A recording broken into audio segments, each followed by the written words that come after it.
Hello everyone, this is Simon Munyamo here, day 14 of the 1-year Bible reading challenge. We're going to read Genesis chapter 41 all the way to Genesis chapter 42. So let's read together. When 2 full years had passed, Pharaoh had a dream. He was standing by the Nile, when out of the river there came up 7 cows, sleek and fat, and they grazed among the reeds. After them 7 other cows, ugly and gaunt, came up out of the Nile and stood beside those in the river bank. And the cows that were ugly and gaunt ate up the 7 sleek, fat cows. Then Pharaoh woke up. He fell asleep again and had a second dream. 7 heads of grain, healthy and good, were growing in a single stalk. After them 7 other heads of grain sprouted, thin and scorched by the east wind.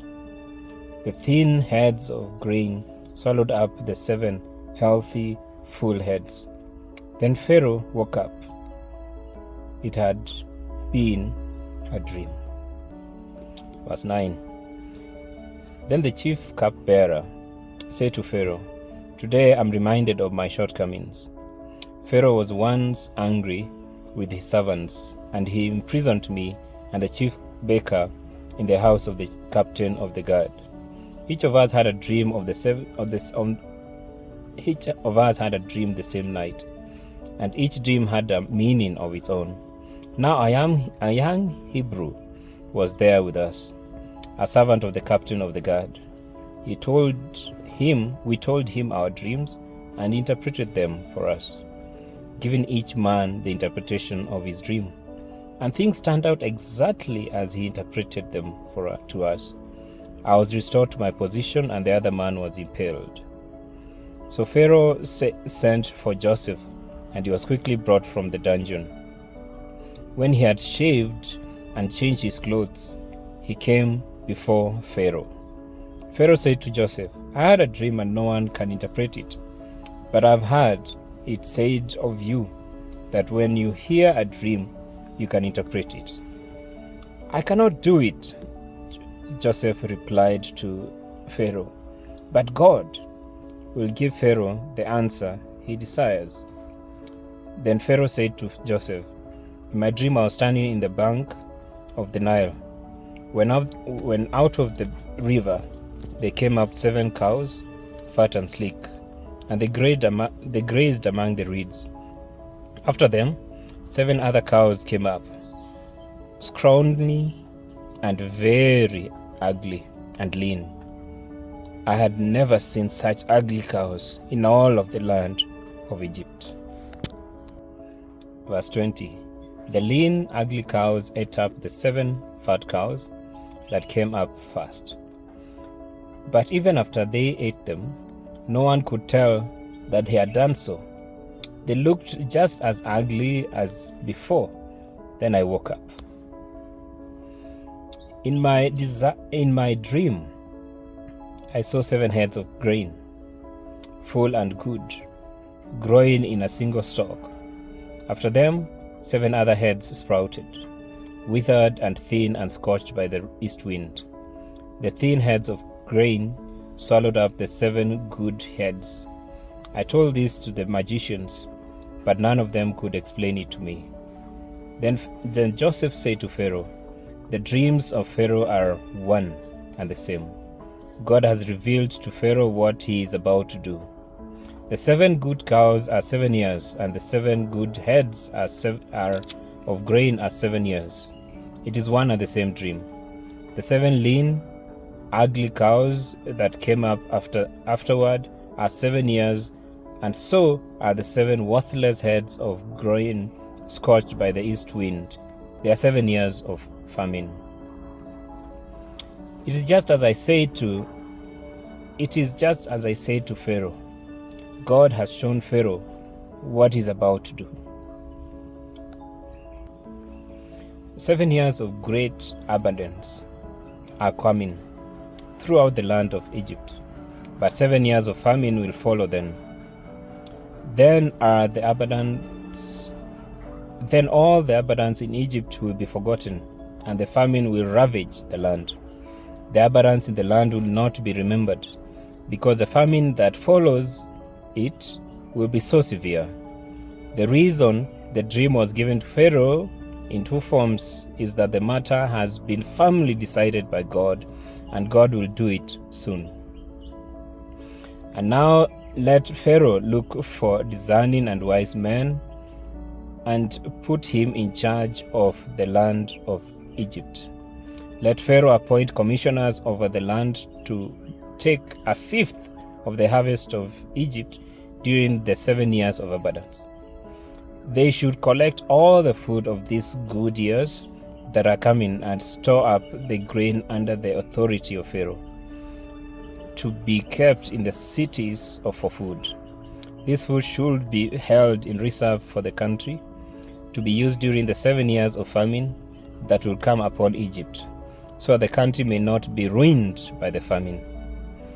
The plan seemed good to Pharaoh and to all his officials. So Pharaoh asked them, "Can we find anyone like this man, one in whom is the Spirit of God?"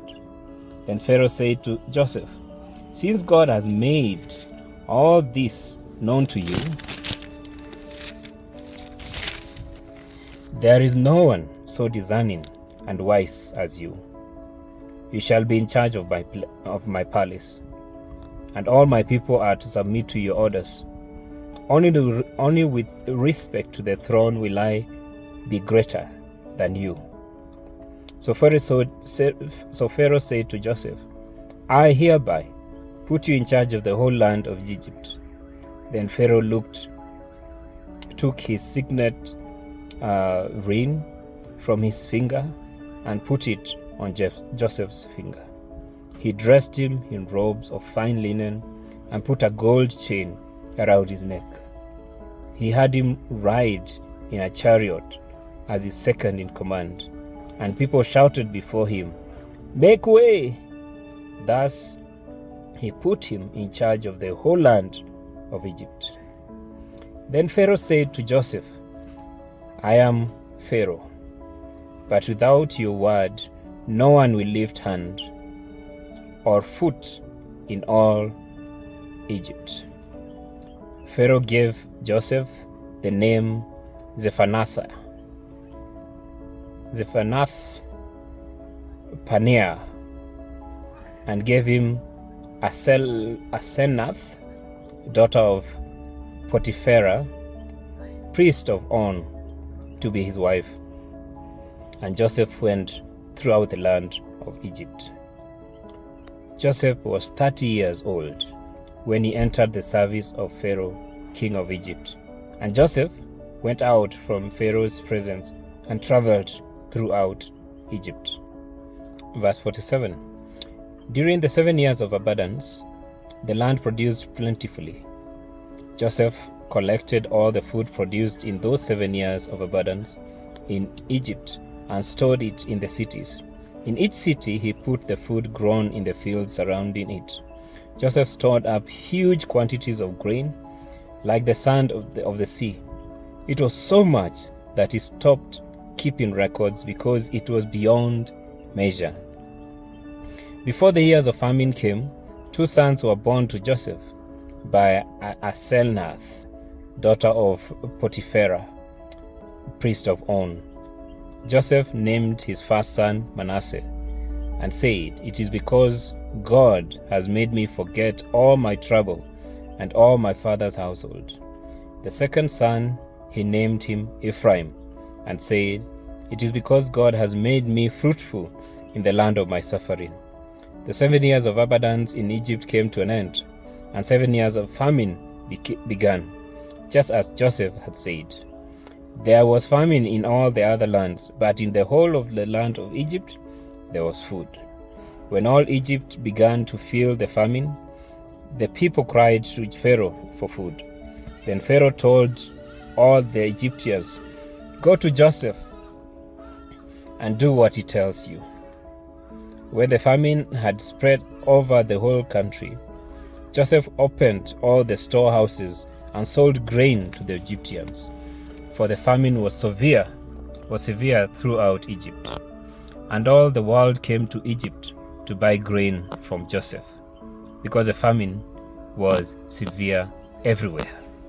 Chapter 42. When Jacob learned that there was grain in Egypt, he said to his sons, "Why do you just keep looking at each other?" He continued, "I have heard that there is grain in Egypt. Go down there and buy some for us, so that we may live and not die." Then 10 of Joseph's brothers went down to buy grain from Egypt. But Jacob did not send Benjamin, Joseph's brother, with the others, because he was afraid that harm might come to him. So Israel's sons were among those who went to buy grain, for there was famine in the land of Canaan also. Now Joseph was the governor of the land, the person who sold grain to all its people. So Joseph's brothers arrived. They bowed down to him with their faces to the ground. As soon as Joseph saw his brothers, he recognized them. But he pretended to be a stranger and spoke harshly to them. "Where do you come from?" he asked. "From the land of Canaan," they replied, "to buy food." Although Joseph recognized his brothers, they did not recognize him. Then he remembered his dreams about them and said to them, "You are spies. You have come to see where our land is unprotected." "No, my lord," they answered. "Your servants have come to buy food. We are all the sons of one man. Your servants are honest men, not spies." "No," he said to them, "you have come to see where our land is unprotected." But they replied, "Your servants were 12 brothers, the sons of one man, who lives in the land of Canaan. The youngest is now with our father, and one is no more." Verse 14. Joseph said to them, "It is just as I told you. You are spies, and this is how you will be tested. As surely as Pharaoh lives, you will not leave this place unless your youngest brother comes here. Send one of your number to get your brother. The rest of you will be kept in prison, so that your words may be tested to see if you are telling the truth. If you are not, then as surely as Pharaoh lives, you are spies." And he put them all in custody for 3 days. On the 3rd day, Joseph said to them, "Do this and you live, for I fear God. If you are honest men, let one of your brothers stay here in prison, while the rest of you go and take grain back for your starving households. But you must bring your youngest brother to me, so that your words may be verified, and that you may not die." This they proceeded to do. They said to one another, "Surely we are being punished because of our brother. We saw how distressed he was when he pleaded with us for his life, but we will not listen. That's why this distress has come on us." Reuben replied, "Didn't I tell you not to sin against the boy? But you wouldn't listen. Now we must give an accounting for his blood." They did not realize that Joseph could understand them, since he was using an interpreter. He turned away from them and began to weep, but then came back and spoke to them again. He had Simeon taken from them and bound before their eyes. Joseph gave orders to fill their bags with grain, to put each man's silver back in his sack, and to give them provisions for their journey. After this was done for them, they loaded their grain on their donkeys and left. At the place where they stopped for the night, one of them opened his sack to get feed for his donkey. But he saw his silver in the mouth of his sack. "My silver has been returned," he said to his brothers. "Here it is in my sack." Their hearts sank, and they turned to each other trembling and said, "What is this that God has done to us?" When they came to their father Jacob in the land of Canaan, they told him all that had happened to them. They said, "The man who is Lord over the land spoke harshly to us and treated us as though we were spying on the land." But we said to him, "We are honest men. We are not spies. We were 12 brothers, sons of one father. One is no more, and the youngest is now with our father in Canaan." Then the man who is Lord over the land said to us, "This is how I will know whether you are honest men. Leave one of your brothers here with me, and take food for your starving households and go. But bring your youngest brother to me, so I will know that you are not spies, but honest men. Then I will give your brother back to you, and you can trade in the land." As they were emptying their sacks, there in each man's sack was his pouch of silver. When they and their father saw the money pouches, they were frightened. Their father Jacob said to them, You have deprived me of my children. Joseph is no more, Simeon is no more, and now you want to take Benjamin? Everything is against me." Verse 37. Then Reuben said to his father, "You may put both of my sons to death if I do not bring him back to you. Entrust him to my care, and I will bring him back."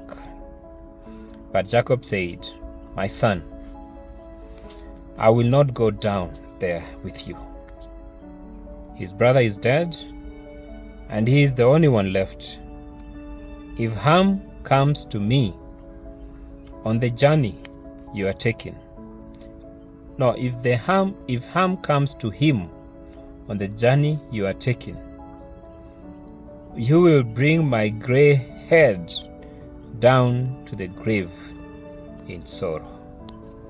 So tomorrow we'll pick it up from chapter 43.